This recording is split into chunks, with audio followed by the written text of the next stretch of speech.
pour cette première table ronde, donc les attentes de la société vis-à-vis de la recherche sur la forêt. Cette table ronde est animée par Nicolas Picard, qui est le directeur du GIP Ecofort. Et donc, je te laisse la parole, Nicolas, pour cette table ronde. À tout à l'heure.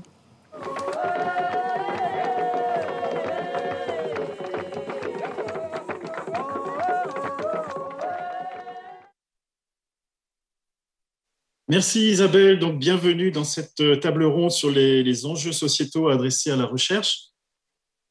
Pour démarrer, comme point de départ, j'ai envie de prendre la conclusion que Jean-Luc Perron a faite hier après la session forêt et société, c'est-à-dire qu'on a un premier constat qui est que les forêts rendent de nombreux biens et services.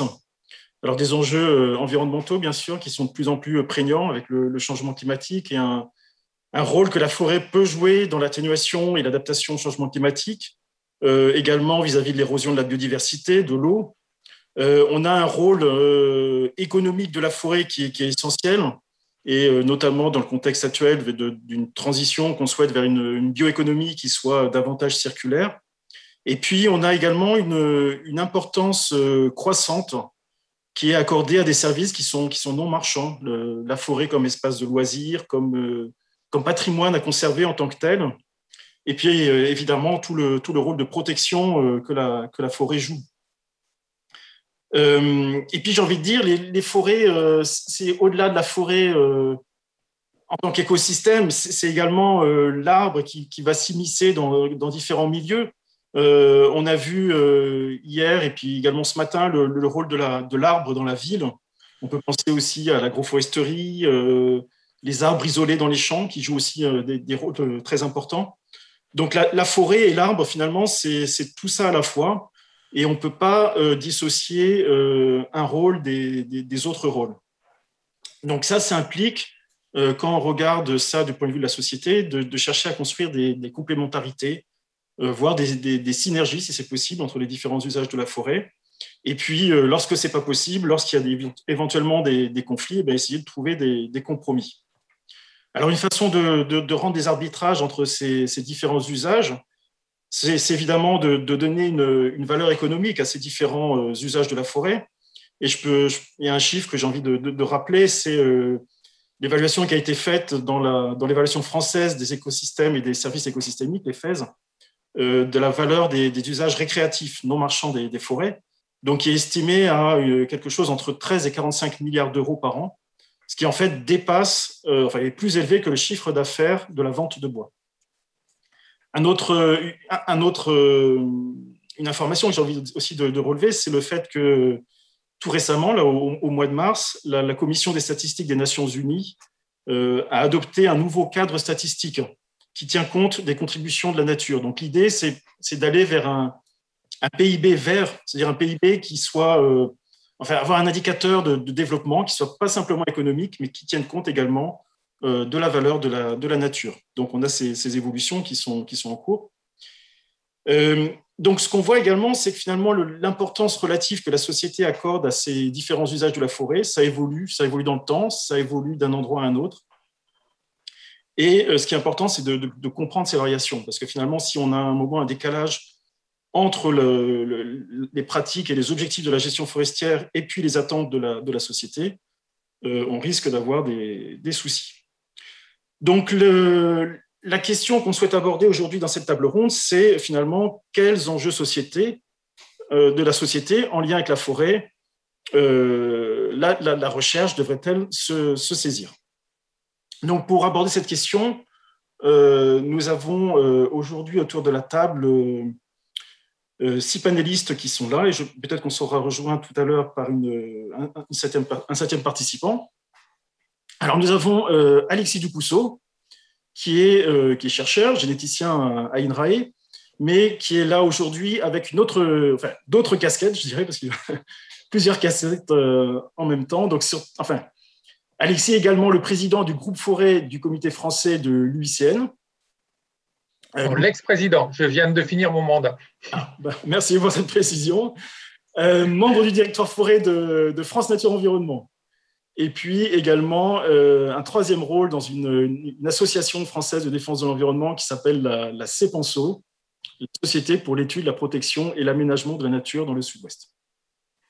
Alors, nous avons également Catherine Julliot, qui est là, qui est chargée de mission recherche sur la biodiversité terrestre au service de la recherche et de l'innovation du ministère de la Transition écologique, et qui a également des fonctions, enfin des rôles au niveau européen, puisqu'elle est aussi, elle représente le comité de programme pour le cluster 6 d'Horizon Europe, ainsi qu'au sein du partenariat européen pour la recherche sur la biodiversité. Et puis je signale également qu'elle a un passé de chercheur, puisqu'elle a un doctorat en écologie forestière en Guyane française. Autour de la table, nous avons également Iris Leroncé, qui est chargée de mission au Bureau de la gestion durable de la forêt et du bois, au ministère de l'Agriculture et de l'Alimentation.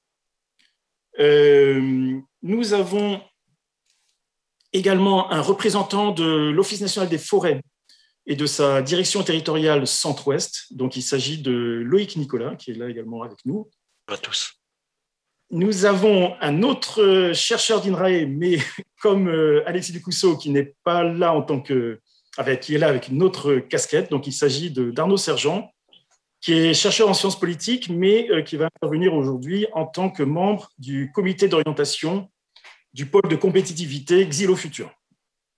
Et puis, enfin, nous avons Éric Sevrin, donc, qui est le directeur de l'Institut pour le développement forestier, donc qui est au sein qui est l'Institut technique au sein du Centre national de la propriété forestière, de la forêt privée.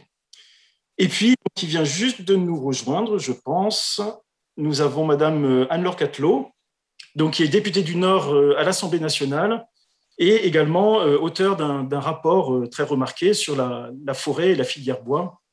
Donc un rapport qui était sorti l'année dernière. Voilà. Alors,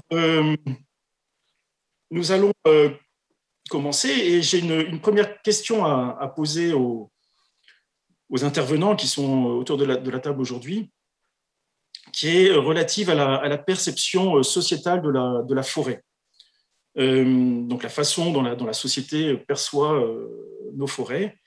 Et la question, c'est comment on pourrait essayer de mieux comprendre la façon dont la société perçoit la forêt et ce qu'elle en attend pour finalement faciliter le dialogue entre la forêt et la société.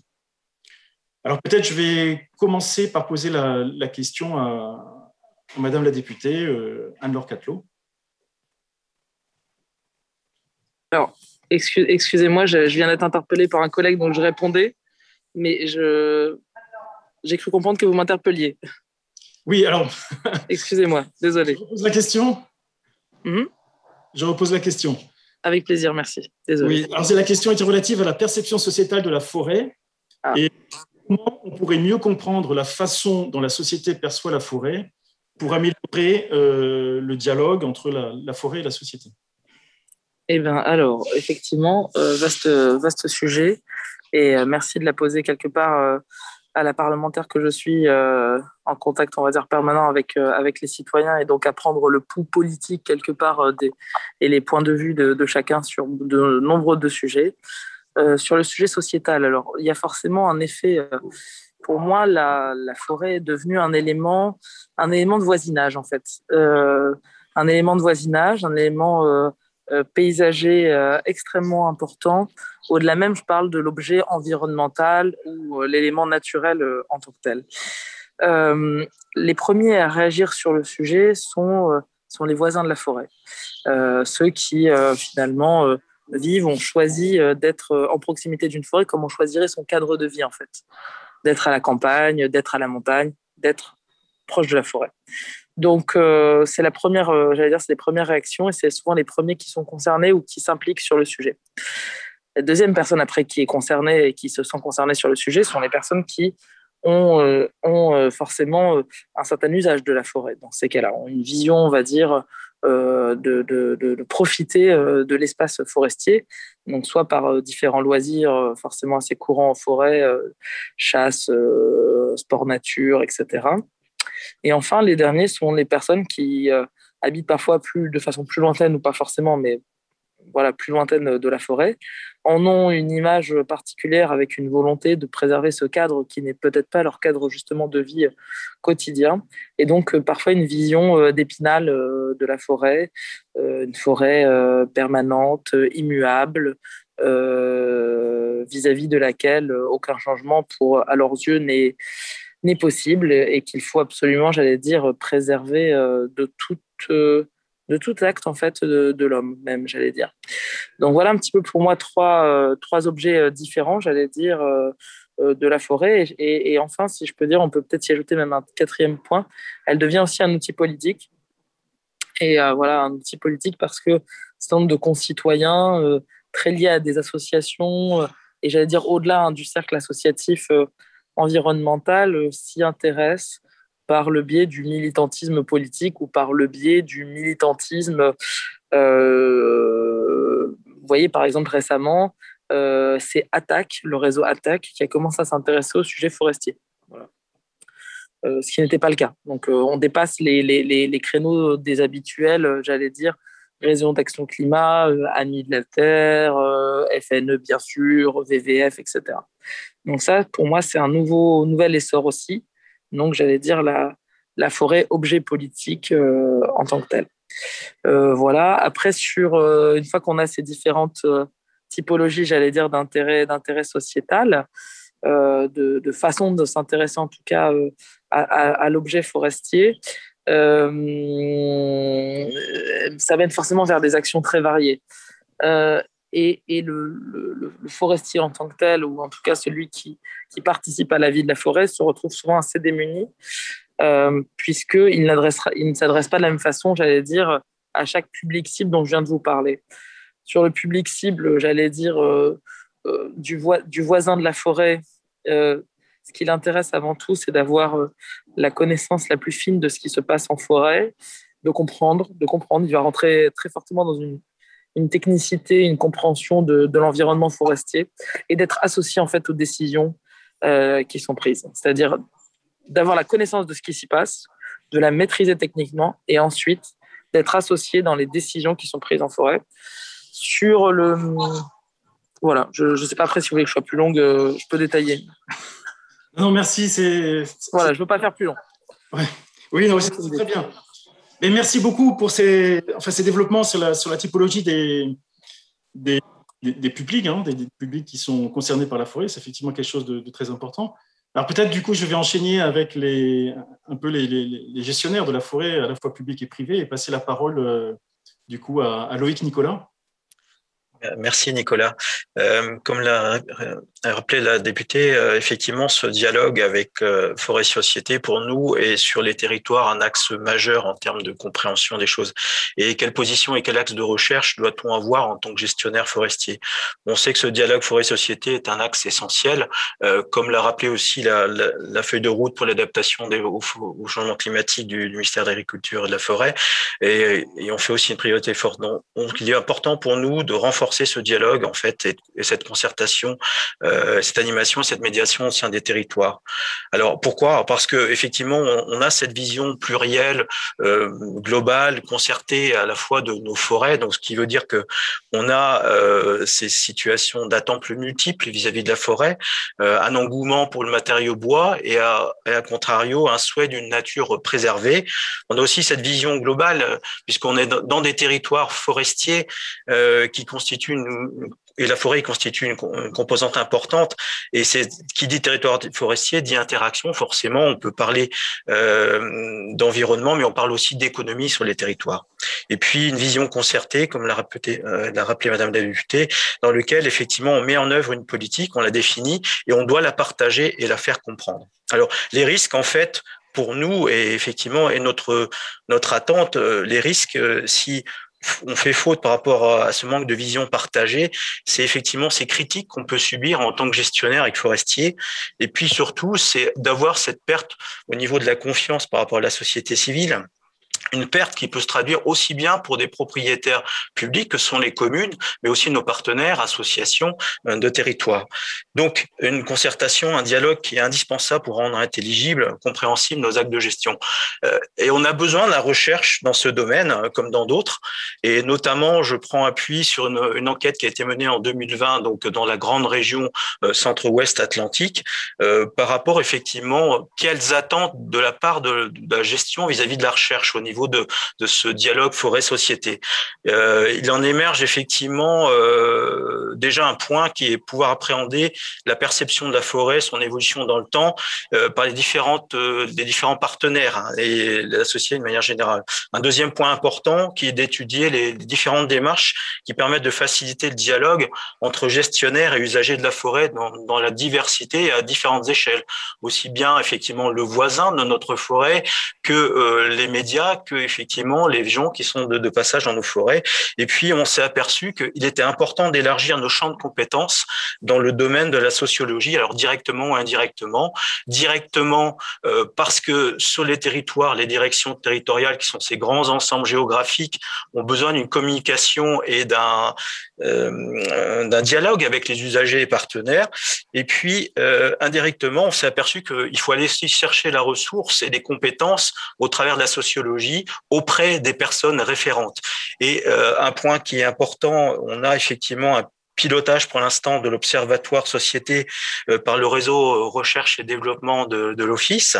Donc, c'est l'Université de Caen qui travaille on a un plan quinquennal. On a en plus cette année 2021, ça va être l'occasion de rediscuter de ces aspects-là. Et il nous semble que de par son caractère transversal, cet observatoire a vocation à être porté et animé par une structure représentative de tous les partenaires de la filière. Voilà.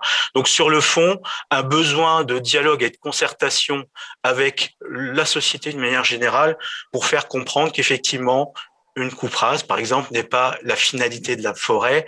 Une coupe rase, c'est bien un renouvellement d'un espace, d'un écosystème et aussi une filière avec plus de 420 000 personnes qui travaillent autour de la transformation des bois. Merci. On voit effectivement l'importance de ce dialogue pour faire comprendre les points de vue des différents acteurs. Peut-être que maintenant, on pourrait voir justement le point de vue de la forêt privée. Donc, je vais donner la parole à Éric Sevrin. Merci, Nicolas. Ouais, les choses se rejoignent pas mal avec ce qu'a dit Loïc. On n'a pas préparé ensemble pourtant, hein, mais bien évidemment pour la forêt privée aussi, la forêt doit être expliquée et on doit comprendre ce qui se fait en forêt. Et ce dialogue avec la société, il est indispensable aujourd'hui si on veut engager un dialogue vraiment constructif. Aujourd'hui, la forêt, comme l'a dit Madame la députée Catelot, est au cœur de l'actualité, hein, bien évidemment après la Covid-19, mais il n'y a pas un jour sur lequel on en parle. Et le forestier, lui, il n'est pas habitué à être mis en lumière comme cela. Et il n'est pas sorti du bois lorsque les premières critiques se sont fait sentir. Et je pense que déjà, nous, pour mieux communiquer avec la société, il faut la connaître. Là aussi, je rebondis sur ce qu'a dit Anne-Laure Catelot. Il faut savoir ce qu'est la société. La société, ce sont plein de visages différents. Il y a les politiques, les associations, les usagers de la forêt, les utilisateurs, les ruraux et les urbains. Vous l'avez très bien dit tout à l'heure. Et il faut que l'on s'assure que l'ensemble de ces maillons soient identifiés et interrogés sur ce qu'ils pensent et sa vision de la forêt pour pouvoir avoir une vraie vision neutre et objective de la situation. On entend beaucoup de choses dans les médias, Loïc l'a dit tout à l'heure, mais les médias ils vont toujours chercher ce qui fait de l'événementiel. Alors ça ne veut pas dire qu'il ne faut pas les écouter, parce que c'est important, mais il n'y a pas que cette vision-là de la forêt sur laquelle on doit travailler. Ensuite, il faut aborder les différents prismes de la forêt, et là, on l'a dit également, il y a l'approche économique, c'est important. Il y a l'approche environnementale, les loisirs, etc. Et chacun va se positionner de façon différente. en fonction de la vision qu'il aura de l'approche étudiée. Et puis, il faut bien regarder à quelle approche, à quelle échelle on va travailler. À l'ONF, c'est plus facile de travailler à l'échelle du massif, puisqu'il n'y a qu'un gestionnaire, tandis qu'en forêt privée, c'est beaucoup plus compliqué parce qu'il y a une multitude de propriétaires sur. Alors, au niveau du CNPF, on a déjà travaillé sur des aspects sociologiques, en particulier auprès des propriétaires forestiers, pour mieux les connaître. Pour nous, c'était quelque chose d'important, c'est le réseau FOP, que certains connaissent. Et donc, on a appris que le propriétaire forestier, l'aspect économique n'était pas son premier intérêt, mais que c'était plutôt l'aspect espace de liberté et de loisirs. Et ça, c'est important parce que ça nous permet de caler nos discours par rapport à leurs attentes. Vous leur parlez économie alors qu'ils ne souhaitent pas entendre l'économie, ils ne vous entendront pas. De la même façon, aujourd'hui, on cherche à mieux connaître ce qui se passe chez les gestionnaires forestiers. Il y a eu une étude financée dans le cadre du RMT à Force, les MACLIF. On a été voir les gestionnaires forestiers sur leur vision par rapport au changement climatique, ainsi que celle des propriétaires à la même occasion. Et puis, va débuter en région centre Val-de-Loire un programme ARD avec l'UMR CITER de l'Université de Tours. Et là, on va s'intéresser aux usagers de la forêt et on va aller les questionner pour mieux connaître leurs attentes. Donc, aujourd'hui, je pense qu'il y a une multitude de questions que l'on se pose et il faut qu'on arrive à fédérer un peu tous ces travaux pour que on puisse chacun apporter notre brique, parce qu'on voit bien qu'il y a beaucoup de choses à faire, il y a beaucoup de personnes à questionner. Donc, je pense qu'il faut mutualiser nos efforts pour cela. Merci. Merci Eric. Donc, je crois un message qui est important, mutualiser nos efforts, apporter différentes briques. Alors, peut-être que justement, on peut maintenant voir la brique ou la vision plutôt du côté des associations de défense de l'environnement. Donc, je vais donner la parole à Alexis Ducousseau. Oui, bonjour.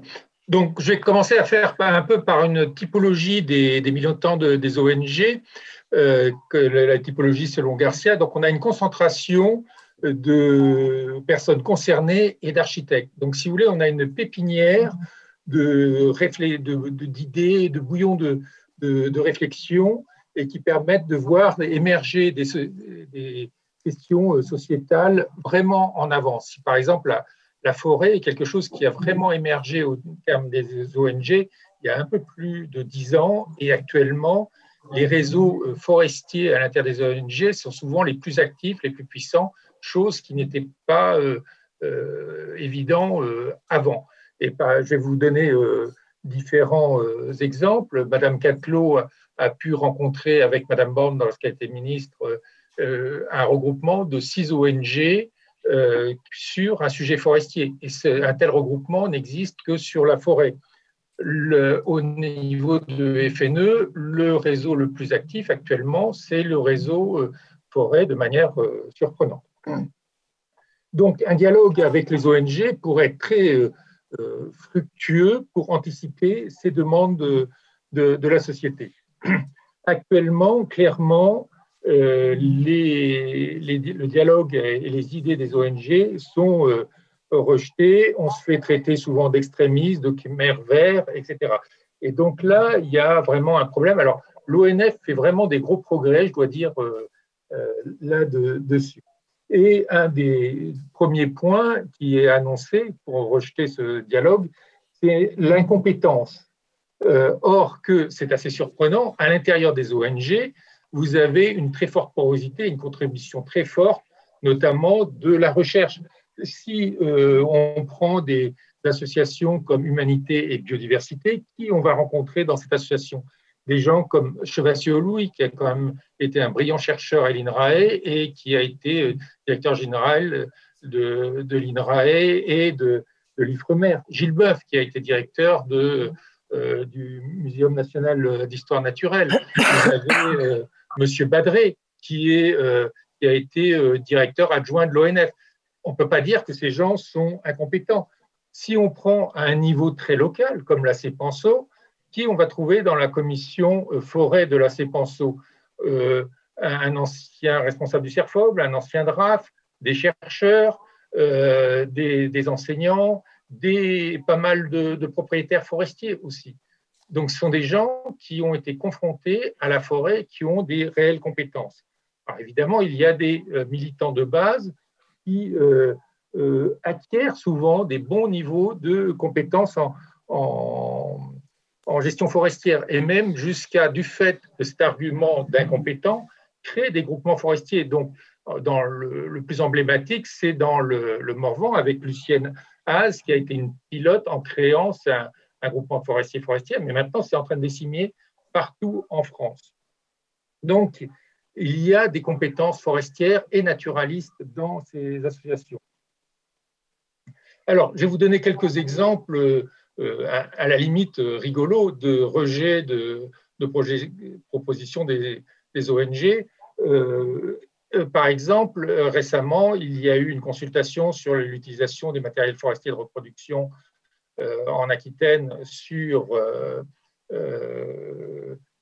dans le cadre du plan de relance. Ça a été écrit par moi-même, qui suis généticien, et par Michel Arbès, qui est l'ancien directeur de la station de recherche forestière de Pierreton, donc un généticien de l'INRAE à la retraite. Et ça a été signé parce qu'on était incompétent. Or que moi-même, sur un certain nombre de critiques de transcription, j'ai rédigé les textes qui ont servi à la réglementation sur les MFR. Donc, je connaissais quand même les textes et ce que j'avais écrit.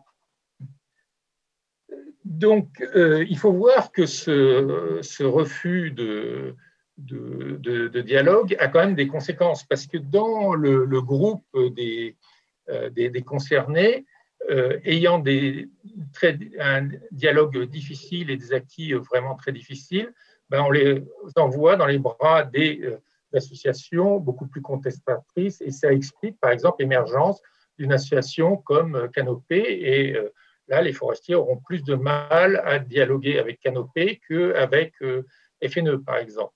Mais on le comprend avec cette absence de dialogue. Et alors, un point très très important sur le dialogue, mais là plus avec les militants de base, et je voudrais inciter là-dessus, c'est par exemple l'entrée paysage. Et là, si on veut comprendre, par exemple, la contestation, coupe à blanc, arrachage des souches, conversion, feuillus résineux, il faut absolument avoir un travail et une approche sur le paysage. Donc, avoir un dialogue sur la société, c'est aussi savoir et tenir compte du fait que les militants sont des salariés, ils sont actifs, et donc ça veut dire que, il va falloir avoir une conception différente de la démocratie et de la consultation. Il n'y a pas simplement qu'un travail d'écoute, il y a aussi tout un travail d'adaptation à cette situation-là. Voilà ce que j'avais à vous dire en tant qu'ONG. Merci beaucoup pour ces développements qui, quelque part, montrent aussi que finalement, la question de la typologie, elle est bien plus complexe que ce qu'on peut penser. Peut-être pour compléter ce point de vue là, des associations de défense de l'environnement, un point de vue plus d'un acteur de la filière bois, donc je vais donner la parole à Arnaud Sergent, en tant que membre du comité d'orientation du pôle de compétitivité Xylofutur. Bonjour, merci. Oui, juste pour essayer un peu de mieux comprendre la situation effectivement dans laquelle se trouve la forêt aujourd'hui, je pense qu'il est aussi utile de comprendre d'où ça vient, comment le monde forestier est arrivé là aujourd'hui et comment ce rapport avec la société a évolué dans le temps. Il faut savoir que dans les années 2000, la question environnementale a été posée à la forêt. La forêt s'est exposée effectivement à l'enjeu environnementaux.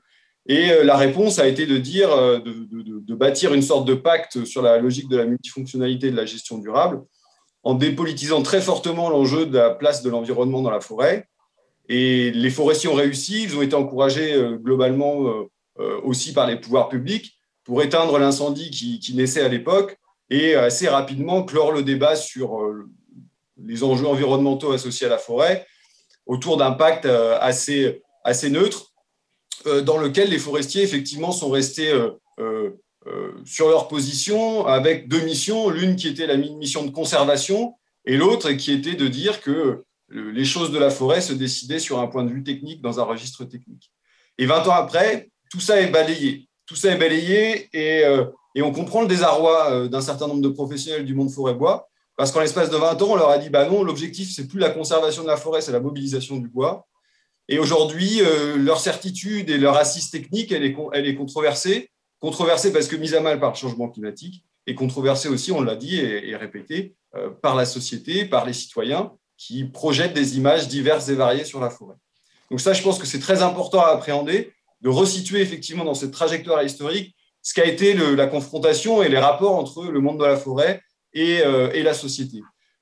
Pour appréhender aujourd'hui que l'enjeu que l'on attribue effectivement à la forêt, il est radicalement différent de ce qu'il avait été avant. Avant, on avait dit, le bois, la filière bois, c'est pas très grave, on ne mise pas dessus.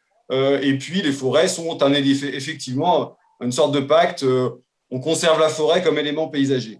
Aujourd'hui, c'est plus ce que l'on dit. On dit, et de manière très forte et très affirmée, la forêt va être un levier de notre trajectoire de neutralité carbone. Et on le dit en disant, on va décapitaliser la forêt et on va développer l'usage du bois en tant qu'élément support d'une économie manufacturière. Et ça, c'est une révolution. Et cette révolution-là, il faut en prendre la mesure. Il faut en prendre la mesure en appréhendant toute la trajectoire de transformation que ça nécessite. Et il faut l'accompagner. Et ça, c'est un véritable enjeu. Et aujourd'hui, je crois qu'on a tendance à stigmatiser le débat au sein de la forêt entre une vision environnementale et une vision économique. Or, ce n'est plus le cas. C'est deux visions de l'environnement qui s'opposent, voire même plusieurs visions de l'environnement qui s'opposent. Certains privilégient la voie effectivement de la mobilisation du bois et de la substitution des usages de la biomasse à d'autres. Et d'autres envisagent d'autres trajectoires. Et je pense que le débat qui a lieu aujourd'hui, c'est qu'on a une véritable réinterrogation, pas seulement sur la forêt en tant que ressource, mais sur la manière dont on redéfinit nos modes de production et de consommation.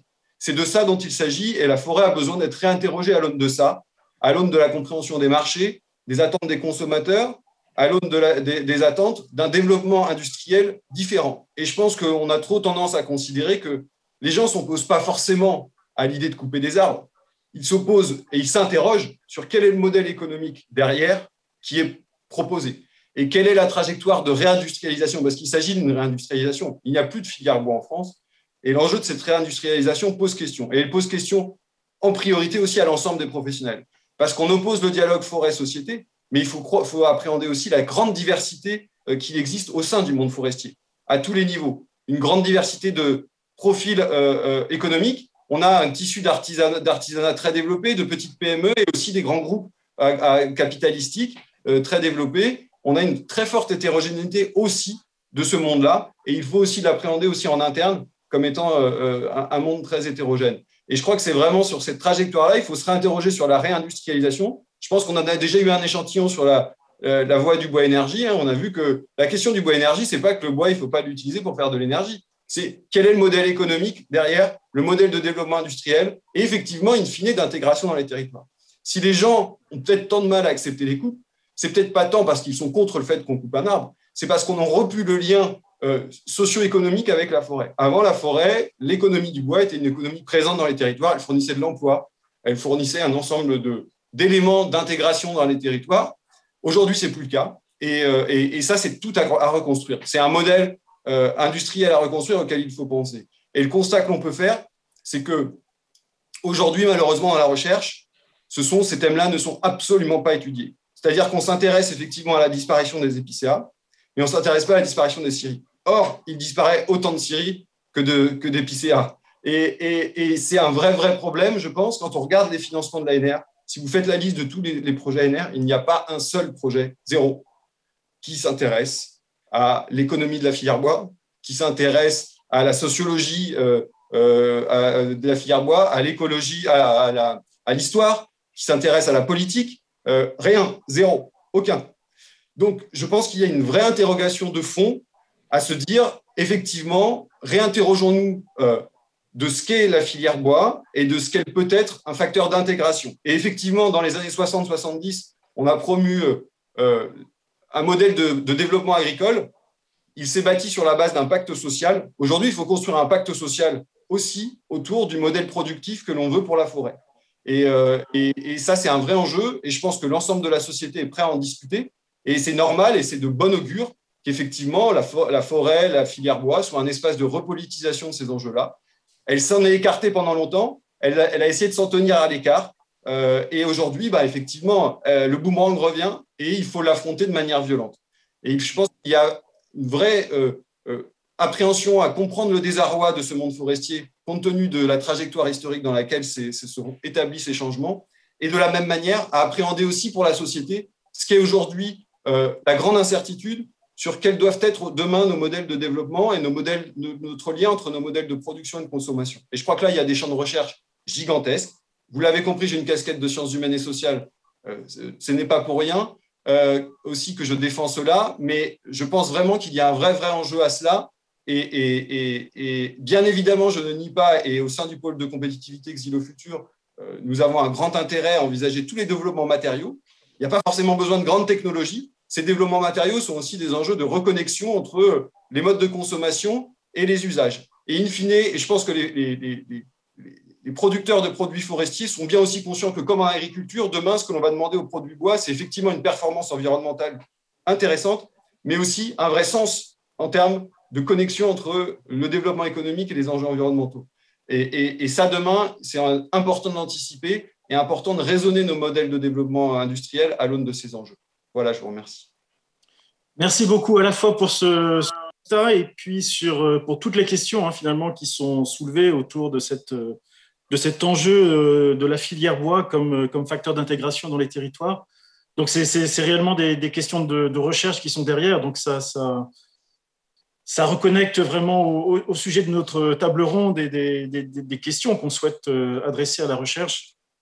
Donc, peut-être maintenant, nous allons voir un peu la position, la vision des ministères. Donc, commençons peut-être par le ministère de l'Agriculture et je donne la parole à Iris Leroncé. Merci Madame la députée et merci beaucoup aux autres intervenants. Beaucoup de choses que je souhaitais évoquer ont déjà été dites. Il y a vraiment des choses extrêmement intéressantes, notamment dans l'intervention de Monsieur Sergent, que je rejoins complètement. Donc c'est vrai que du point de vue ministère de l'Agriculture, ce qui est là c'est pareil, j'enfonce un peu une porte ouverte, mais quelque chose qui est assez important de dire aujourd'hui, c'est qu'on se rend bien compte que la prise de décision ne peut plus se faire sans tenir compte donc de la société, qui a un intérêt donc évidemment de plus en plus fort pour son environnement et notamment la forêt. Donc il y a vraiment une accélération ces dernières années au niveau national, européen, territorial des enjeux forestiers. Et en fait, nous, au ministère de l'Agriculture, on a quand même une optique assez filière, bien sûr. Et ce qui est assez intéressant, c'est qu'on observe un paradoxe, à savoir que j'ai plus les chiffres en tête, mais j'ai vu passer là il y a quelque temps une étude qui montrait que une majorité de citoyens étaient intéressés par le fait de disposer de produits bois. Que ce soit produits meubles, chauffage, etc. Mais effectivement, qu'il y avait aussi une hostilité relativement majoritaire vis-à-vis de la question des coupes et à certaines formes d'exploitation. Donc, nous, le besoin qu'on aurait, vu que c'était un petit peu le sujet de cette table ronde, les enjeux sociétaux à adresser à la recherche, nous, ce qui nous interpelle au niveau ministère de l'Agriculture, c'est que donc, la forêt, c'est un enjeu paysage, ça a déjà été dit et c'est évident. Et cet enjeu paysage, il est énorme, mais ça n'est pas que ça. C'est aussi que, comme pour pouvoir bénéficier d'un meuble en bois français, d'une charpente en bois, de bois de chauffage français, ça implique une exploitation. Alors, à moins évidemment, sinon de considérer qu'on va couper ailleurs et qu'on assume un peu le cynisme qui consiste à dire qu'on va couper chez les autres pour pouvoir bénéficier de bois chez nous, bien sûr. Mais si on est dans une optique, on préfère avoir une filière qui va aussi intégrer toute cette optique de développement local. Ça implique d'avoir en fait une compréhension des attentes de la société, des attentes des différents services qu'on considère comme prioritaires, de comprendre aussi, et ça a été très très bien souligné dans l'intervention précédente, quelle va être notre connaissance de l'économie de la filière, des filières, puisque ça aussi, il y a vraiment une grande diversité au niveau des acteurs et de leur mutation. Donc nous, l'attente qu'on pourrait avoir pour pouvoir préparer les politiques de demain, c'est de comprendre donc ces attentes de la société pour aussi anticiper les situations de tension et pouvoir ensuite, bien sûr, qu'on les comprenne, les anticiper et si possible les lever, que peuvent susciter la gestion forestière et l'exploitation. Par ailleurs, on a aussi comme une dimension communication, c'est-à-dire que je pense qu'on est bien lucide sur le fait que la communication n'est pas la réponse à tout. En revanche, on sait aussi que dans un certain nombre de cas, il y a visiblement un certain besoin de communication, voire de pédagogie, pour sensibiliser la société à ce que recouvre la gestion forestière. Là, j'ai vu passer une étude en février qui était intéressante, qui montrait que pour 41% des Français, le risque majeur qui pesait sur les forêts, c'était un risque de déforestation, de coupe, alors qu'en réalité, c'est quand même quelque chose qui est extrêmement encadré en France. On ne peut pas défricher n'importe comment, c'est très, très, très encadré. Donc c'est assez intéressant parce que ça montre qu'il y a vraiment un besoin de comprendre ce que c'est la société donc de la gestion forestière pour être mieux en capacité de la sensibiliser. Et enfin, donc la feuille de route pour l'adaptation des forêts au changement climatique qui a été produite par les acteurs de la filière forêt-bois, elle a été mentionnée tout à l'heure et remise au ministre de l'Agriculture en décembre. Ce que je voulais juste mentionner, c'est que cette notion de concertation, c'est une priorité à part entière, donc intitulée le dialogue et la concertation, renforcer le dialogue et la concertation, développer l'animation et la médiation entre acteurs au sein des territoires. Et cette action-là, elle est au même niveau, par exemple, que le fait de la gestion des risques ou la R&D, par exemple. Donc, il y a vraiment un vrai besoin au niveau ministère, vis-à-vis de la recherche, d'être mieux accompagné dans la compréhension de ces évolutions-là. Voilà. Merci. Donc, on voit qu'il y a véritablement des questions sociétales, en fait, des questions de SHS qui sont adressées à la recherche. Alors, pour finir notre tour de table, Catherine Julliot, peut-être pour nous donner le point de vue du ministère de la Transition écologique. Pardon, j'avais oublié d'ouvrir mon micro. Donc, oui, alors comme vous savez, le MCT est un double ministère donc, qui porte plusieurs politiques publiques qui vont concerner la forêt ou les produits forestiers, que ce soit la préservation des écosystèmes, de la faune et de la flore, le climat ou encore le développement de bois matériaux pour la construction ou de bois énergie en tant que ressource énergétique renouvelable. Et toutes ces politiques qui sont portées par ce double ministère, dont certaines sont également partagées avec le ministère de l'Agriculture, posent parfois des questions quant à leur synergie, voire leur antagonisme. Donc, il est essentiel pour les ministères que la recherche puisse apporter des éléments scientifiques pour répondre aux principales difficultés rencontrées dans la prise de décision ou dans la mise en œuvre des politiques publiques, en abordant sans tabou ces antagonismes afin de proposer des solutions qui permettent de les dépasser face à une demande sociétale forte et légitime de cohérence des politiques publiques et de modèles économiques, comme l'a si bien mentionné Arnaud Sergent. Donc, pour cela, la recherche doit nous permettre de développer des synergies non seulement sur le plan des protocoles, des indicateurs, des réseaux de suivi, mais aussi apporter de la connaissance sur les mécanismes fondamentaux, qu'il s'agisse de ceux du maintien et de la préservation de la biodiversité, inter- ou intraspécifiques, ou des effets du changement climatique sur la capacité des écosystèmes forestiers d'y faire face ou de contribuer à son atténuation. Mais il n'y a pas seulement ça. La forêt est aussi un écosystème en soi dont il faut pouvoir tenir compte. Alors, si je n'ai malheureusement pas pu assister à toutes les sessions de ce colloque, car je dois naviguer, enfin j'ai navigué entre aujourd'hui et hier sur plusieurs réunions, c'est les joies du télétravail. J'ai tout de même pu vous rejoindre hier pour la deuxième session de ce colloque et j'ai relevé une question importante qui avait été soulevée par Marie-Gabrielle Piketty, à savoir comment concilier restauration forestière et intensification agricole en Amazonie. Et des questions similaires, à mon sens, peuvent également être posées concernant l'écosystème forestier et nos politiques publiques, à savoir comment concilier restauration, maintien de l'écosystème forestier et intensification de l'exploitation forestière, comment concilier l'intensification de l'exploitation forestière et l'augmentation du puits de carbone. Et il y a encore trop peu de recherches réalisées pour permettre de répondre à ces équations, non seulement sur le comment, mais aussi sur le pourquoi, donc le pourquoi en 2 mots. Ceci dans une approche pluridisciplinaire alliant évidemment les sciences environnementales et les sciences humaines.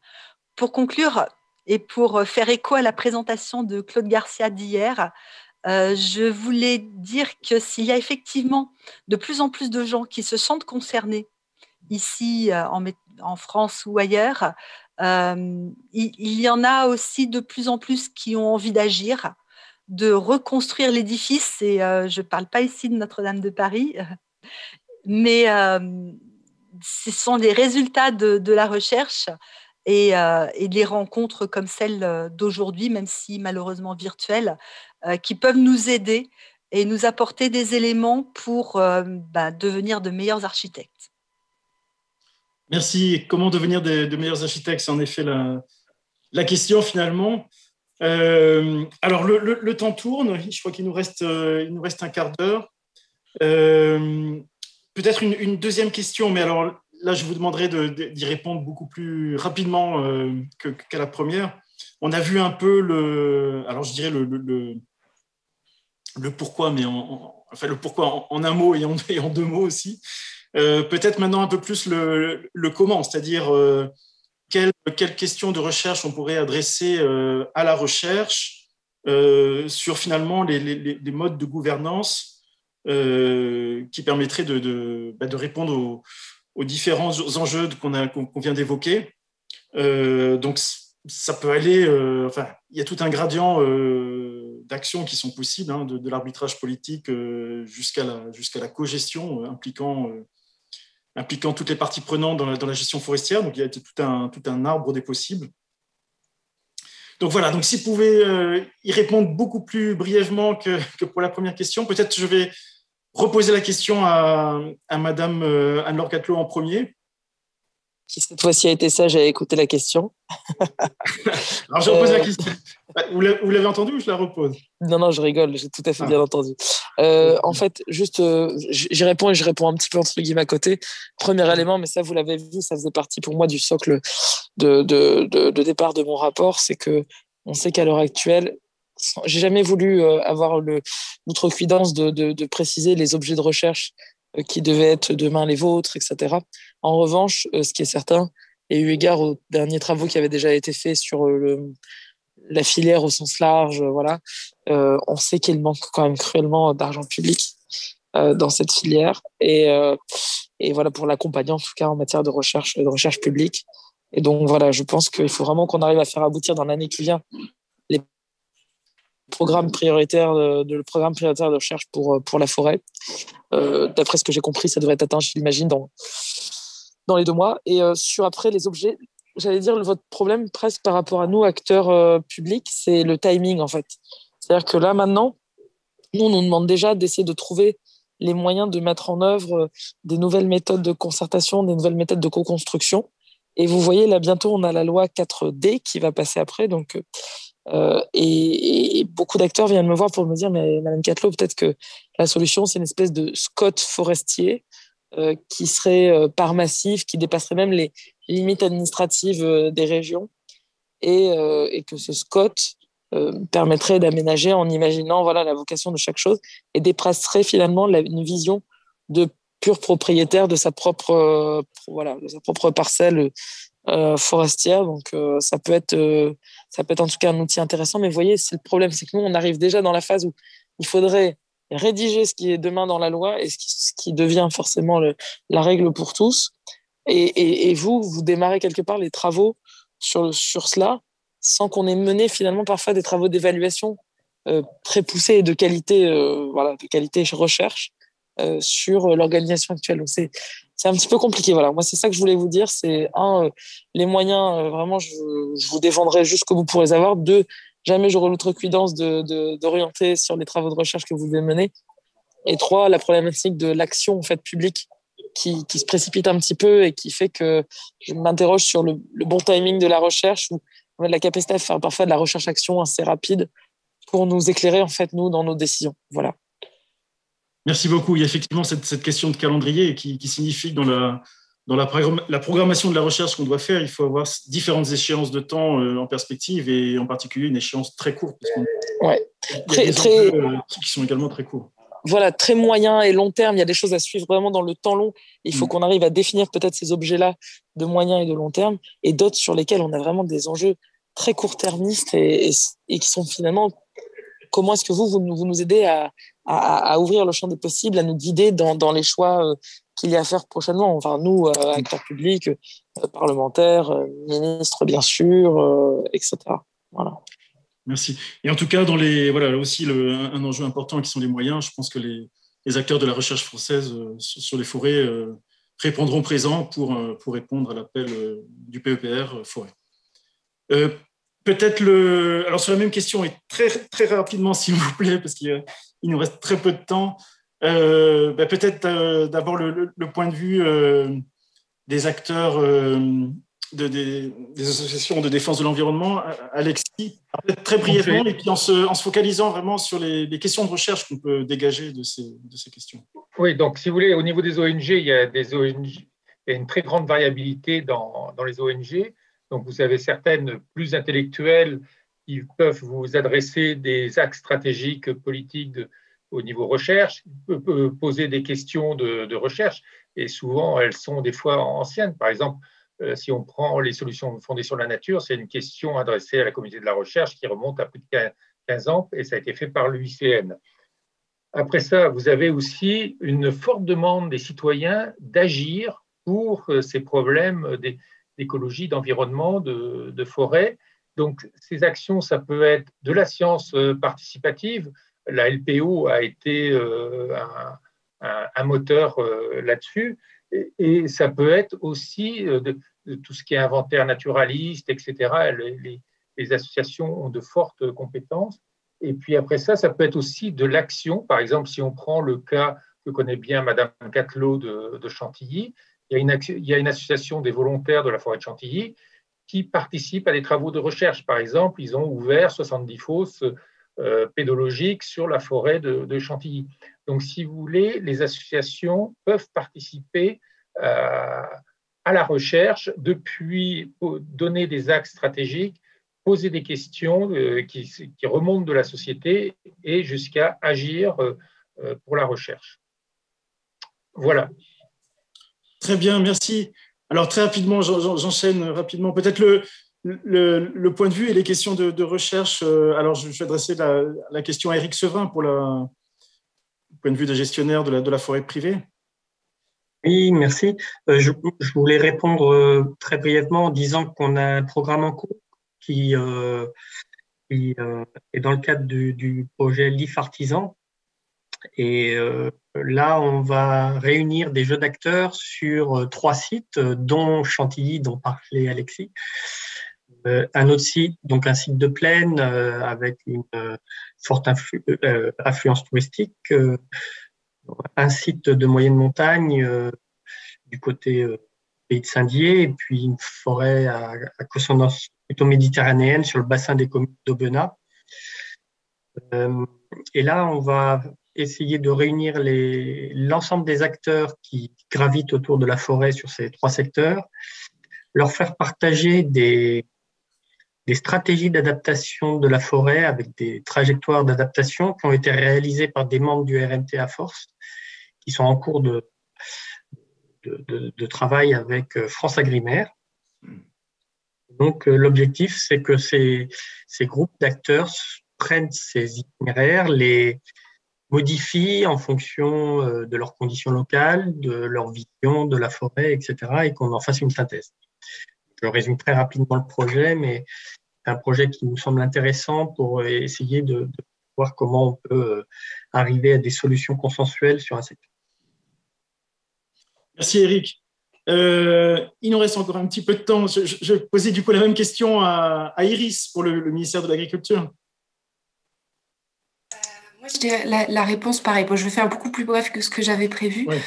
Moi, une première chose que je voulais dire déjà, c'était remercier tous les acteurs de la recherche, déjà de résultats qui sont déjà produits, ne serait-ce que de choses comme l'a dit, de résultats comme l'a décrit Monsieur Sergent, excusez-moi, sur le fait de l'importance en fait des résultats actuels et dont on se sert en réalité. Donc de l'importance de continuer. Et la deuxième chose que je voulais signaler, c'était pas tant le fond des questions de recherche que la capacité de la recherche à s'exprimer en situation d'incertitude. C'est-à-dire, bon, je réponds un tout petit peu à côté, mais là, c'est là où, en tant que ministère, on a une attente très forte, c'est de dire que même quand les situations, que ce soit sur des questions de cogestion, d'adaptation des forêts au changement climatique, etc., même quand on n'a pas encore de certitude, l'importance, le gros message qu'on voulait délivrer auprès des acteurs de la recherche, c'est qu'en réalité, les décisions seront prises. Et on est un petit peu dans l'optique de ce que décrivait Madame Cattelou, on est sur des temporalités très rapides, malheureusement, la décision sera prise qu'on soit éclairé ou non.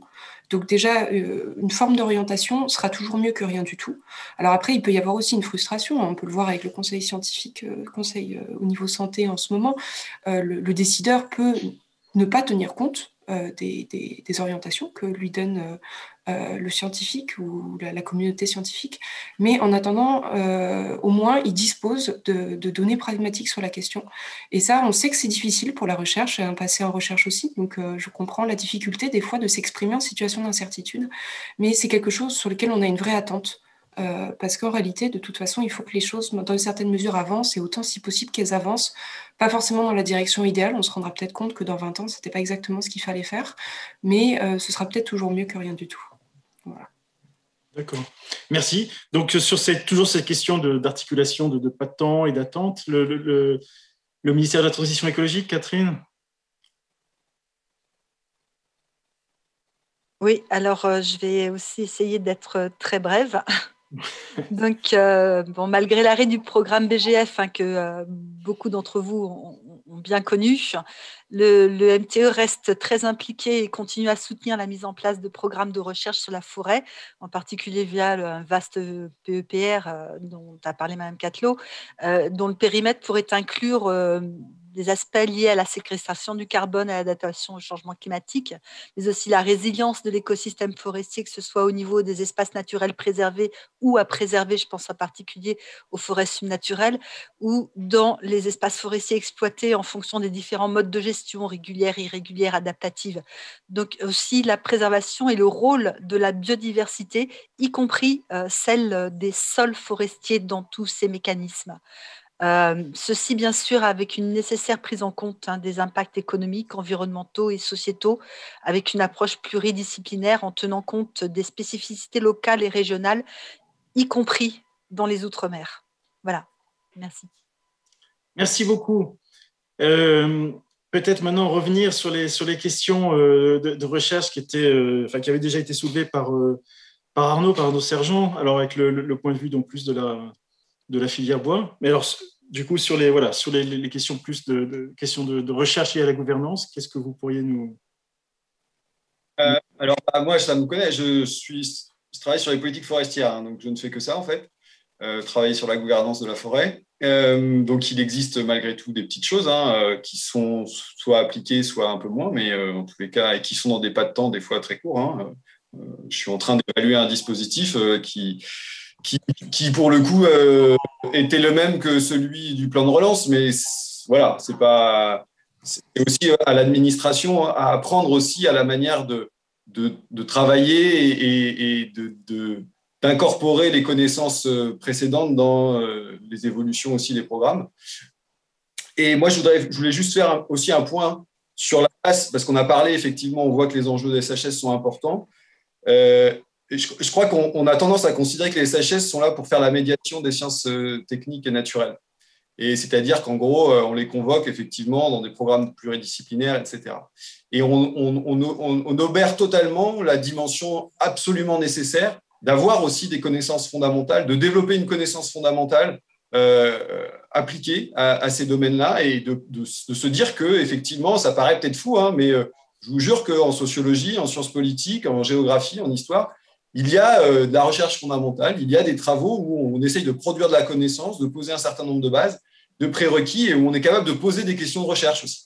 Pas uniquement des questions d'application des sciences techniques. Et malheureusement, je pense qu'il y a un gap gigantesque sur la manière dont on peut développer des recherches en sciences humaines et sociales appliquées notamment à la forêt, mais ce n'est pas que le cas. Et je vous avoue que moi, je commence un peu à désespérer, hein, et pourtant, je suis assez atterré quand je vois que l'ensemble des enjeux témoignent d'une méconnaissance totale de tout ce pan-là du système forêt-bois, et qu'on considère toujours que les sciences sociales sont là pour venir en appui, en médiation des travaux des sciences techniques et des sciences naturelles. Et voilà, moi je le dis, là, je n'ai pas ma casquette Zilo Futur, j'ai ma casquette chercheur en sciences sociales, mais voilà, je ne peux que témoigner de cette urgence absolue à adopter aussi cette appréhension de l'usage de la science. J'en entends aussi l'appréhension de l'usage de la science par la décision, et j'y suis tout à fait attaché. J'y ai participé, j'y participe tant que je peux. Mais effectivement, il faut reconnaître que pour nourrir les connaissances en sciences sociales, il faut aussi privilégier de la recherche fondamentale. Et c'est pour ça qu'aujourd'hui, je voulais passer ce message à l'ANR. Et encore une fois, rappeler qu'il n'y en a aucun, et que l'ANR, en 10 ans, n'a financé aucun travaux de recherche en sciences humaines et sociales. Merci beaucoup. Un message qui est extrêmement clair. Et effectivement, les questions sociétales sont un objet de recherche en tant que tel. Donc, il y a effectivement un rôle des sciences humaines et sociales qui est central sur tous ces aspects-là. Alors, pour terminer, peut-être le point de vue et les questions de recherche qui peuvent être soulevées par l'acteur de la gestion des forêts publiques françaises, Loïc. Oui, merci Nicolas. Ce que je vois, c'est qu'on a une plateforme super intéressante qui travaille déjà depuis plus de 10 ans, qu'on appelle le label forêt d'exception, qui certes pour l'instant est un nombre mineur de forêts, 14, mais si je prends par exemple l'exemple de Tronchet, où on est en train d'engager le 2e contrat, hein, et depuis 10 ans, nous travaillons en pleine concertation avec les acteurs locaux. Là, je parle bien de la pluralité de la société, hein, depuis les sociétés de transformation du bois localement, les associations naturalistes.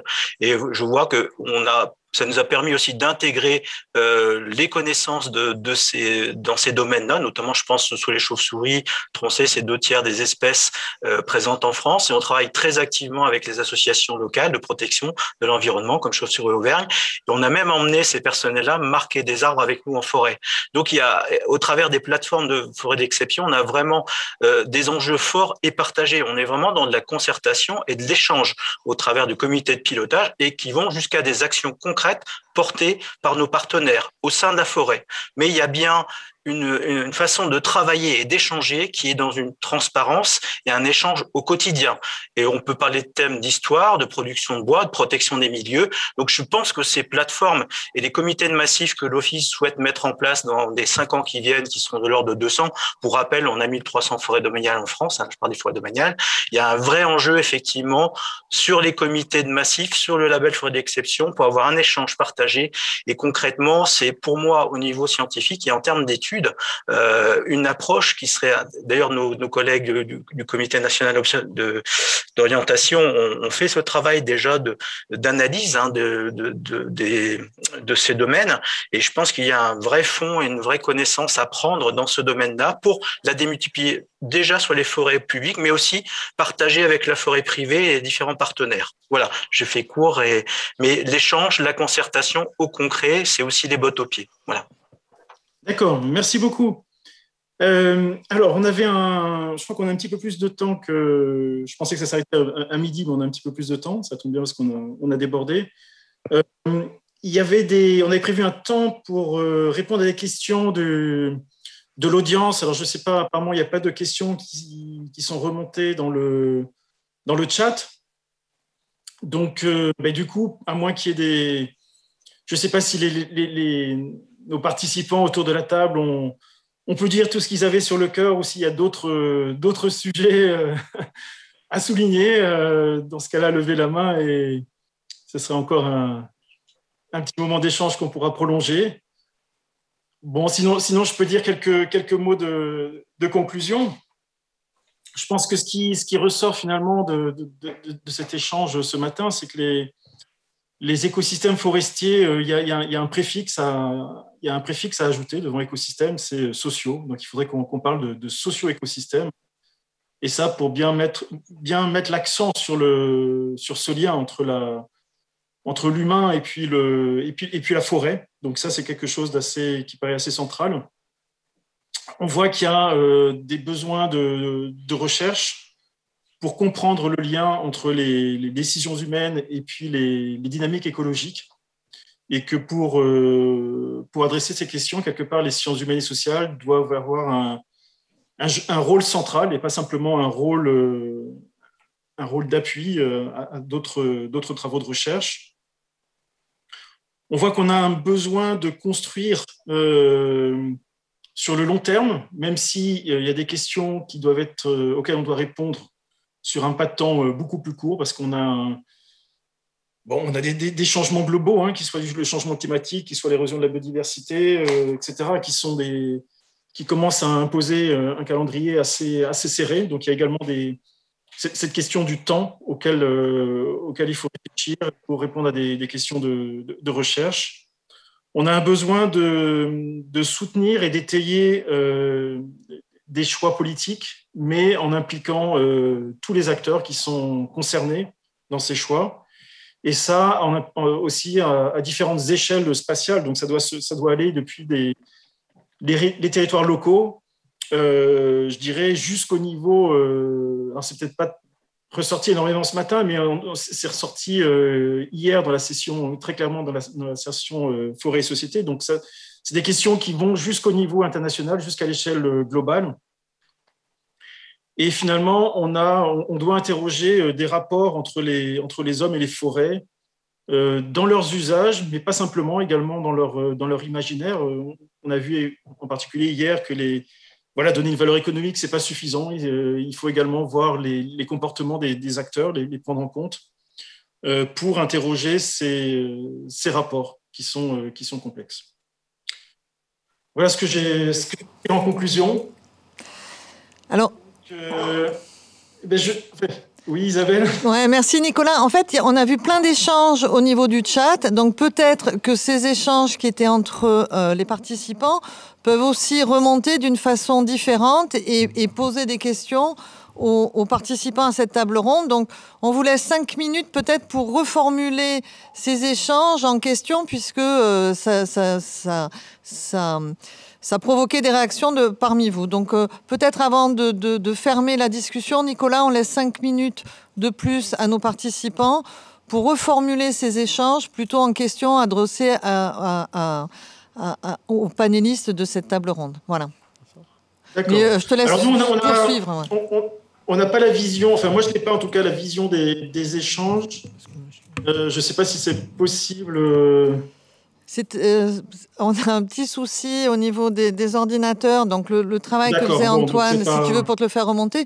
Mais de toute façon, pendant ce temps où on essaie de faire remonter ces questions, vous pouvez continuer évidemment à discuter, puisqu'on avait prévu en tout pour cette table ronde 1h30, 1 heure de questions, 1 heure de discussion et 30 minutes de questions.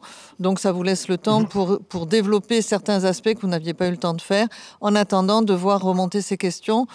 Si le cas échéant. Voilà. D'accord. Alors, est-ce qu'il y a des points que vous souhaiteriez qu'un des participants à la table ronde souhaiterait développer? Sinon, alors... Oui. Oui. Oui. Donc, je vais reprendre ma casquette ONG. Donc, ça serait pour appuyer justement ce que disait Arnaud Sergent. C'est qu'au niveau des ONG, on voit très bien qu'il y a un gros manque en connaissances dans les SHS, notamment pour mieux comprendre pourquoi la société n'écoute pas ce que racontent les scientifiques, ne veut pas prendre en compte tous ces problèmes de crise écologique. Il y a aussi des gros problèmes avec tout ce qui est la solastalgie, etc. Et ça, nous, on les voit remonter au niveau des ONG et il y a vraiment un besoin de travail au niveau des sciences sociales. Et vraiment, effectivement, comme il l'a souligné, pas uniquement de venir dans des programmes interdisciplinaires, mais aussi vraiment un travail de fond. D'accord. Donc, il y a ce travail de fond sur les sciences sociales. Je pense que c'est quelque chose qui ressort de manière assez consensuelle de cette discussion. On a une première question alors, qui est dans le chat sur en fait, les questions de recherche qui permettraient à approfondir pour faire le lien entre les écosystèmes et les sciences humaines et sociales. Donc, ce sont les pratiques agroforestières. Donc, un accent qui est mis un peu plus sur l'arbre, l'arbre dans d'autres systèmes que les forêts proprement dites. Alors, est-ce que l'un d'entre vous souhaiterait réagir sur cette question de l'agroforesterie et...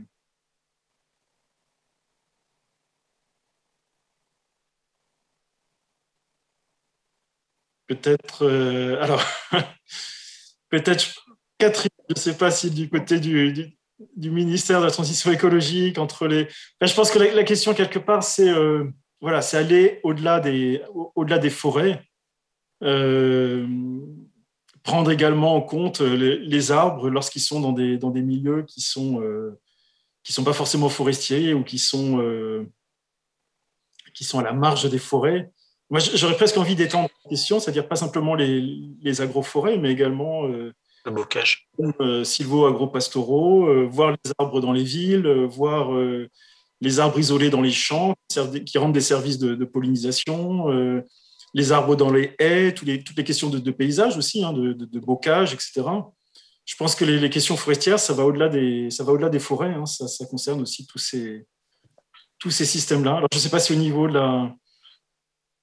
Oui, alors, je ne sais pas si c'est le propos, mais il y a eu pas mal d'études qui ont été déjà menées et qui doivent encore continuer sur la place de l'arbre en ville et de la nature en ville, sur le rôle que peut jouer les îlots de fraîcheur dans le bien-être, on va dire, des populations urbaines pour faire face à des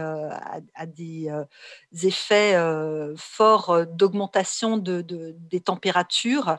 Donc ça, c'est des programmes qui avaient été déjà initiés par le ministère de la Transition écologique dans le cadre d'un vaste programme qui s'appelait SOMAN, mais il y a encore beaucoup de choses à faire sur ce thème-là.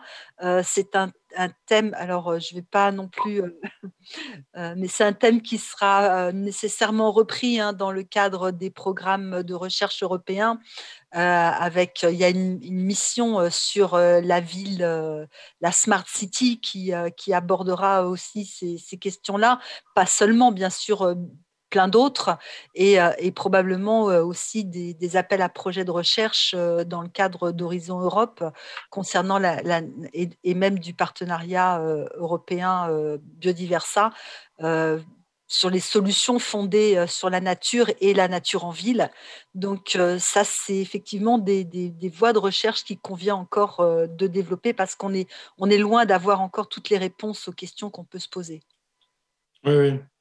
Tout à fait. C'est cette question je pense que l'importance de ces services écosystémiques rendus par les arbres dans les villes, ça a été assez bien reflété dans les sessions du colloque ce matin et hier après-midi. Donc, c'est des questions, je pense, qui sont aussi importantes quand on aborde ces questions de relations entre forêt et société. Arnaud, vous souhaitiez réagir sur cette question également ? Oui, la question de l'agroforesterie, elle est assez symptomatique effectivement de la place qu'occupe la forêt aujourd'hui dans notre... Alors, certains parlaient du paysage, je dirais plutôt déjà de prime abord dans l'aménagement du territoire. Et c'est effectivement là-dessus qu'il faut retravailler en profondeur. C'est-à-dire, effectivement, dans quelle mesure est-ce qu'on réintègre la forêt comme une composante, la forêt et l'arbre, comme une composante dans l'aménagement du territoire. Parce qu'effectivement, la forêt se construit en opposition à l'agriculture. Donc, réinventer effectivement des modes hybrides d'usage du territoire, il y a déjà des problèmes légaux, parce qu'en termes de définition entre un espace agricole et un espace forestier, ça ne relève pas du tout des mêmes réglementations, du même statut. Donc ça, c'est anecdotique, j'ai envie de dire, ça se change. Mais c'est symptomatique aussi d'une culture socio-professionnelle qui s'est construite vraiment en distinguant l'espace forestier de l'espace agricole. Et de nouveau, un peu dans la continuité de ce que je disais, c'est de réinventer aussi la fonction productive des espaces et de se réapproprier l'usage de l'arbre et de la forêt dans les territoires. Et un des enjeux, alors il y a des enjeux techniques, des enjeux agronomiques évidemment, mais au-delà de ça, il y a aussi à repenser cette capacité à réintégrer la forêt dans cet espace-là. Et une des solutions pour résoudre notamment ces conflits, il existe des espaces et des arènes dans lesquels on redébat de la place de la forêt dans notre environnement immédiat, hein, dans le territoire. Ce sont tous les programmes d'aménagement du territoire. Il existe en France une architecture qui définit comment est-ce qu'on oriente l'aménagement du territoire, principalement l'urbanisation, hein, mais la forêt est totalement exclue de tous ces espaces-là. Hein. Elle négocie en fait de son côté ses propres règles. Et effectivement, dans quelle mesure cette situation est tenable, il y a à redéfinir vraiment en lien avec l'ensemble de… Et en France, on a une longue tradition hein, de réflexion sur les outils d'aménagement du territoire. Eh bien, il faut que la forêt ose affronter ça. C'est porteur de danger, effectivement, de remise en question, mais c'est un vrai défi aussi de réintégrer ces arènes-là et ces espaces de discussion pour redéfinir. Et je pense que c'est un des enjeux aussi pour l'agroforesterie, c'est de pouvoir envisager une multitude de formes d'usage de la forêt que l'on décide, que l'on planifie, que l'on organise. Il faut revenir à des logiques de planification et d'aménagement du territoire en fonction des objectifs sociétaux. Mais pour ça, il faut accepter l'usage de ces outils.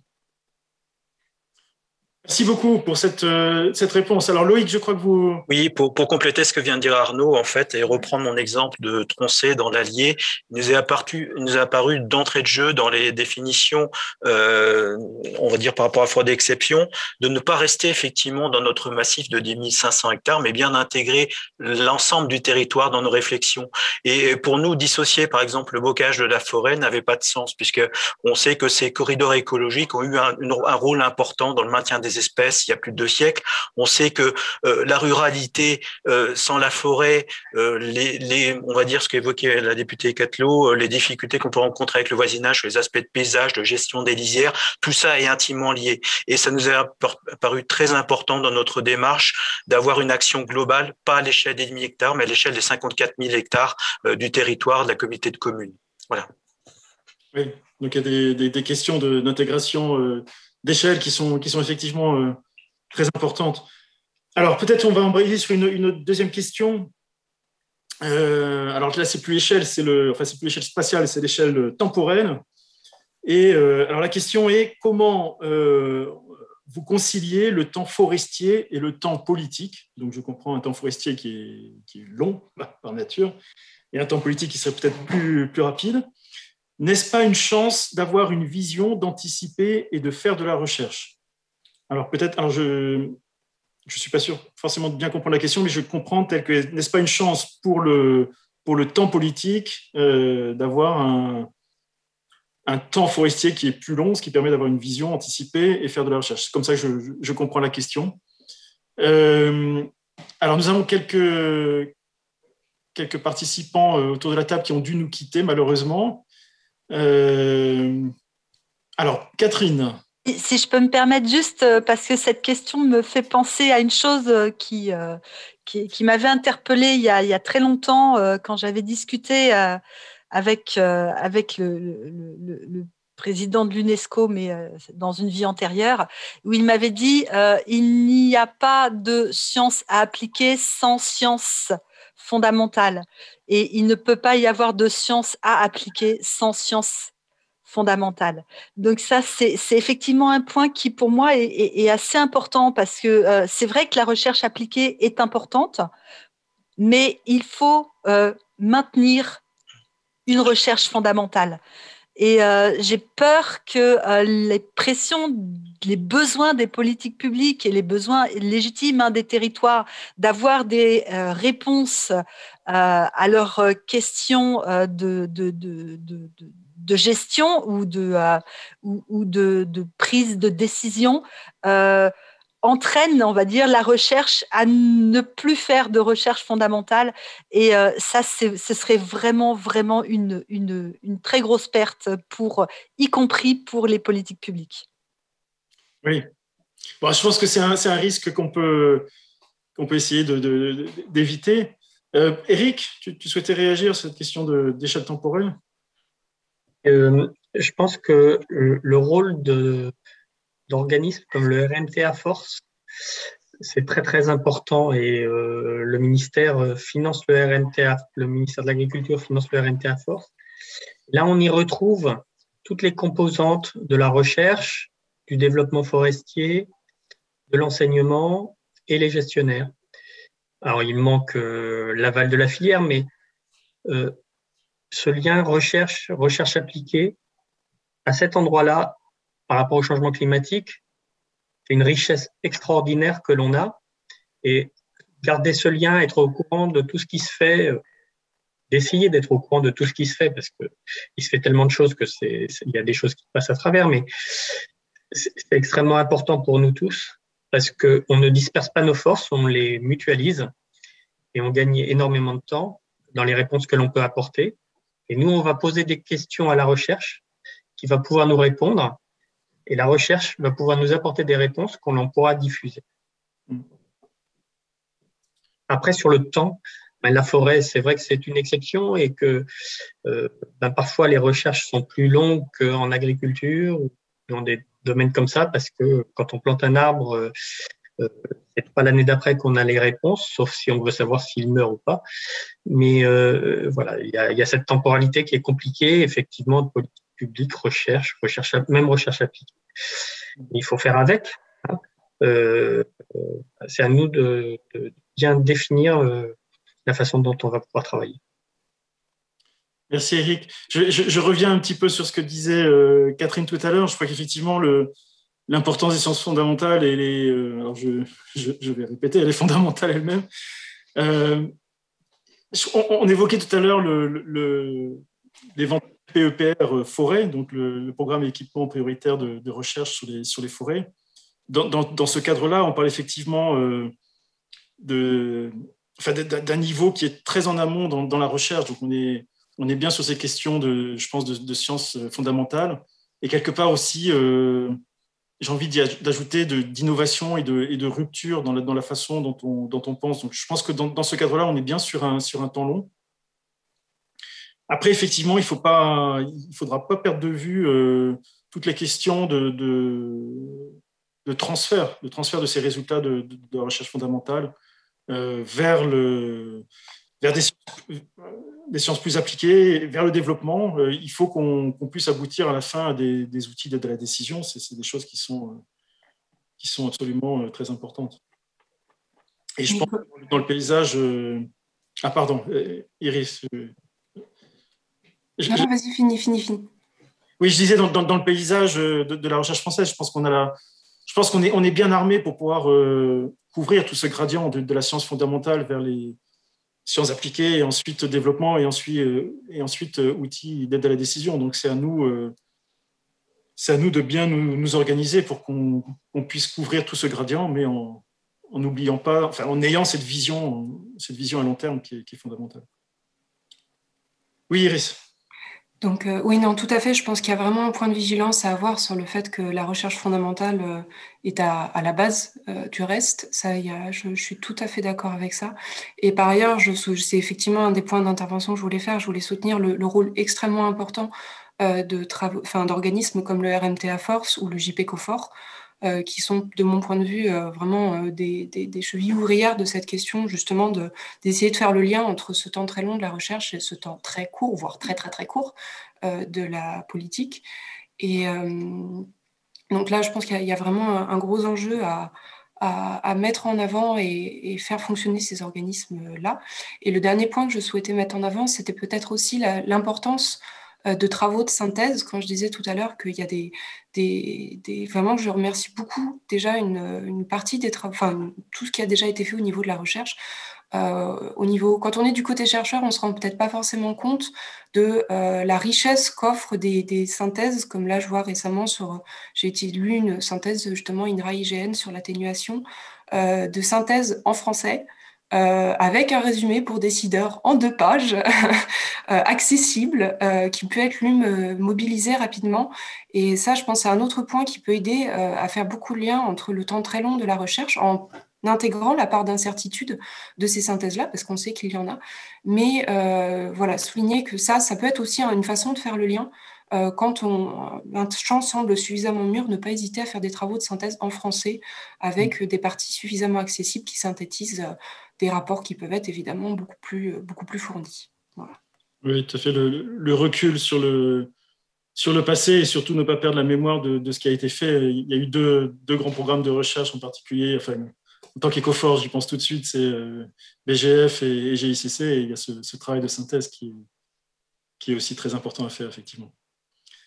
Alors, une autre question qui s'adresse spécifiquement à Arnaud. Et, alors, quelles seraient les questions de recherche prioritaires et fondamentales en sciences humaines et sociales liées aux forêts? Question assez vaste. Oui, vaste sujet. D'abord, effectivement, la politique, c'est pas forcément, je rebondis juste et je vais répondre à la question. La politique, c'est pas forcément et justement que du temps court. Et la politique, c'est justement aussi du temps long. Normalement, hein, l'enjeu de la politique, c'est de nous projeter sur du long terme. Et c'est peut-être ça aussi qu'on oublie et c'est peut-être une tension qui existe aussi très forte. Et c'est peut-être aussi pour ça que la forêt cristallise tant les enjeux de ce 21e siècle. C'est quel est l'espace où on peut reposer la question du temps long dans la politique y compris. Et je pense que c'est une des explications aussi pourquoi elle cristallise autant de choses. Cette parenthèse faite est aussi un peu en lien avec les sciences sociales. Effectivement, les sciences sociales sont là, à mon avis, pour accompagner la transformation. Parce qu'effectivement, on vit, et je l'ai dit, un processus de transformation, qui est un processus de transformation dans le mode de gestion et d'organisation de la manière dont est gérée la forêt. Donc, il faut réapprendre quelles sont les conditions dans lesquelles on organise et on déploie un système de gestion de la forêt, comment on mobilise des connaissances. À mon avis, il y a un vrai travail à faire, et là, de convergence avec les sciences naturelles, hein, c'est de redéfinir quelle est la rationalité sur la base de laquelle on prend la décision. Aujourd'hui, il y a tendance à vouloir développer un ensemble d'outils basés sur une logique de rationalité environnementale. Donc, on le voit, hein, on essaye de calculer le prix des services écosystémiques pour les mettre en balance avec les services économiques traditionnels. On développe des outils de comptabilité carbone et qui deviennent des outils de pilotage et à l'aune desquels on est censé prendre les décisions.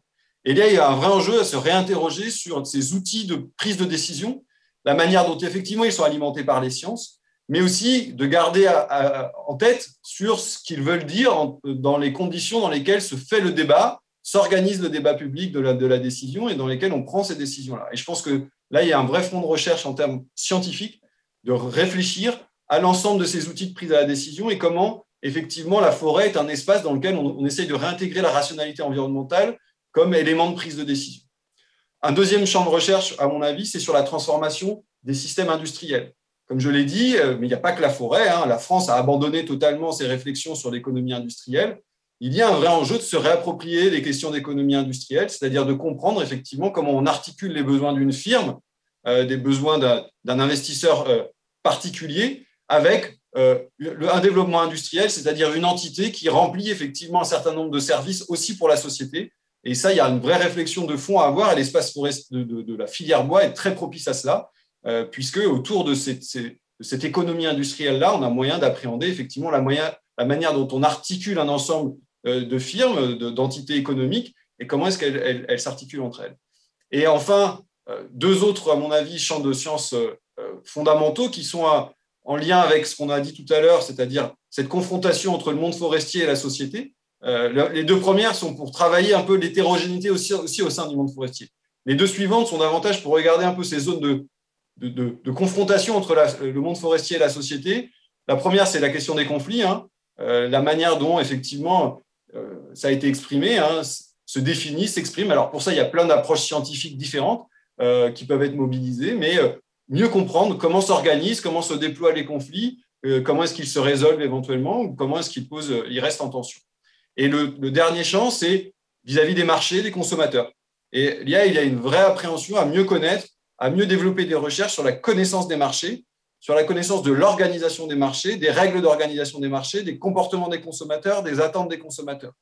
Et je pense que là, on a différents piliers qui sont des éléments centraux pour comprendre le processus de transformation, parce que c'est aussi ça dont il faut prendre la mesure, c'est quel est le processus de transformation dans lequel on se trouve et qui est demandé à la forêt, effectivement dans un temps très court, mais qui doit se faire avec un horizon très lointain. Et c'est vraiment cet enjeu-là qu'il faut être capable de se saisir. Et encore une fois, je crois que la forêt est l'espace où se cristallisent beaucoup de questions parce qu'elle est à l'image, effectivement, de la manière dont la société doit se réinventer face aux défis qu'on lui pose. Et les sciences humaines et sociales au sens large sont là pour apporter à la fois des éléments de réflexivité et bien sûr des éléments d'aide à la décision. Merci beaucoup sur ces axes de recherche. J'aurais presque envie de dire, ça pourrait être quelque part une conclusion de tout ce qu'on vient de discuter aujourd'hui. Donc voilà, je crois qu'on arrive au bout du temps de notre discussion. Il me reste à vous remercier pour votre disponibilité, tous les apports que vous avez amenés aujourd'hui dans cette discussion. Je pense que c'était très, très intéressant. Donc voilà, merci beaucoup. Et puis merci à notre public pour les questions posées. Merci beaucoup. Merci. Merci beaucoup vraiment à tous. Merci beaucoup Nicolas d'avoir animé cette table ronde qui a été très riche. Comme je l'ai dit, on va essayer sur le site de l'ANR de faire une synthèse des 2 tables rondes. Celle-ci en particulier, au-delà des thématiques scientifiques, enfin de recherche elle-même que vous avez évoquées, il y a toutes les questions qui sont un peu plus originales pour nous, en tout cas à l'ANR. Ce sont toutes celles qui concernent les modalités de mise en œuvre de la recherche, qui sont en elles-mêmes des sujets de recherche, la prise en compte et l'implication de la société prise dans sa complexité et aussi dans sa dynamique, et puis aussi tout ce qui est la temporalité vis-à-vis des calendriers que sont ceux de la recherche, ceux des attentes des sociétés ou de la société, et ceux également de la gouvernance et des politiques publiques. Merci à tous donc pour cette matinée, je pense vraiment qu'elle a été très très riche.